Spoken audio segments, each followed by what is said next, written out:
بسم الله الرحمن الرحیم.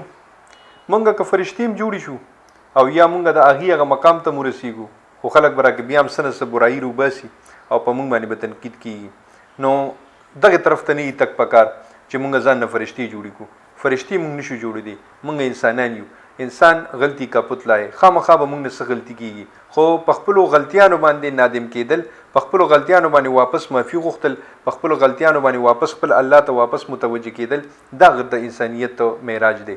نو دغه طرف ته تک پکار دی، دغه طرف ته نه تک پکار چې زه ځان نه فرشته جوړ کوم. زه ځان نه فرشته نشم جوړولی، په ما کې به خامخا څه کمی وي. که څوک زمونږ د کمیانو اصلاح کوي او تنقید برای اصلاح په ما باندې کوي، نو ډیره ښه ده، دا ښه خبره ده چې زما اصلاح وشي.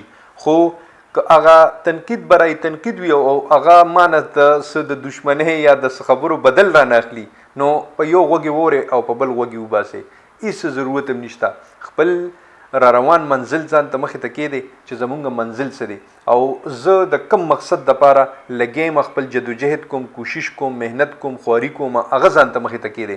دې خبرو نه صرف نظر چې خلک به څه ویو او دې خبرو نه صرف نظر وساتو مونږه چې یاره زما په باره کې به خلک څه ویو. خلک چې هر څه ویو د هغې سره زما څه کار نشته. زما د خپل ایمز سره، زما د خپل ګول سره، د خپل اچیومنټ سره زما کار دی چې زه به خپل منزل حاصلوم.